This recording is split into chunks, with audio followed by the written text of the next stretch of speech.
Class 12-এর Bangla শিকার শিকার লিখেছেন জীবনানন্দ দাশ। তোমরা সবাই খুব মন দিয়ে শোনো আর লেখো, আর সবাই লাইক অ্যান্ড সাবস্ক্রাইবটা কিন্তু সবাই দিয়ে দাও। সবাই কিন্তু সাবস্ক্রাইবটা দিয়ে দাও।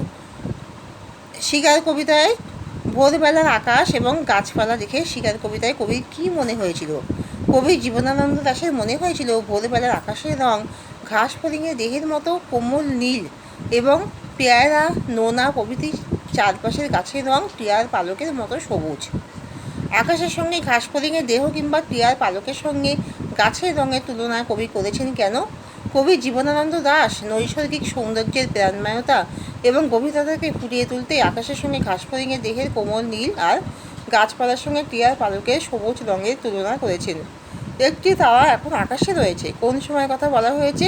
পাঠ্য শিকার কবিতায় কবি জীবনানন্দ দাশ ভোরের আকাশে ফুটে থাকা একটি মাত্র তারার কথা বলেছেন। সবচেয়ে গধূলি মুদির মেয়েটির মতো কবি কার সঙ্গে এমন তুলনা করেছেন?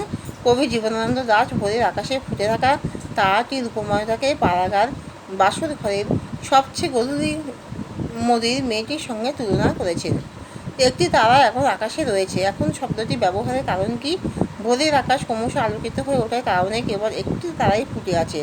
এ কথা ফুটিয়ে তুলতে কবি এখন শব্দটি ব্যবহার করেছেন। একটি তারা এখন আকাশে রয়েছে। তারাটিকে কবি কিসের সঙ্গে তুলনা করেছেন?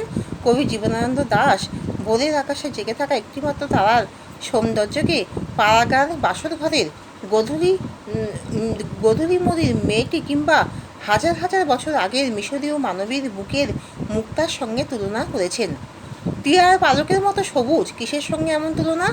শিকার কবিতায় কবি জীবনানন্দ দাশের ভোরবেলার পেয়ারা আর নোনা গাছকে টিয়ার পালকের মতো সবুজ বলে মনে হয়েছে। শিকার কবিতায় ঘাস ফড়িংয়ের দেহের মতো কোমল নীল কী ছিল? কবি জীবনানন্দ দাশের শিকার কবিতায় ভোরবেলার আকাশ ছিল ঘাস ফড়িংয়ের দেহের মতোই কোমল নীল।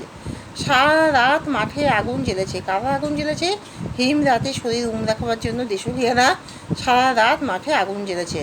তার বুকের থেকে যে মুক্তা বলতে কী বোঝানো হয়েছে? শিকার কবিতা অনুসারে হাজার হাজার বছর আগে মিশরীয় মানবী বুক থেকে যে মুক্তা কথকের নীল মদের গ্লাসে রেখেছিল, ঠিক তেমনই ভোরের আকাশের তারাটির লাবণ্য। তেমনি একটি তারা আকাশে জ্বলছে এখনও শব্দটি প্রযুক্ত হওয়ার কারণ কি? শিকার কবিতা অনুসারে হাজার হাজার বছর আগে মিশরের মানবী বুক থেকে যে মুক্তা নিয়ে কতকের নীল মদের গ্লাসে রেখেছিল, ঠিক তেমনই এক তারা আজও ভোরের আকাশে জ্বলছে। সারা রাত মাঠে আগুন জ্বেলেছে। আগুন জ্বালার কারণ কি ছিল? দেশুলিয়ারা হিম রাতে শরীর রাখবার জন্য সারা রাত মাঠে আগুন জ্বেলেছিল। মোরগ ফুলের মতো লাল আগুন, এখানে কোন আগুনের কথা বলা হয়েছে?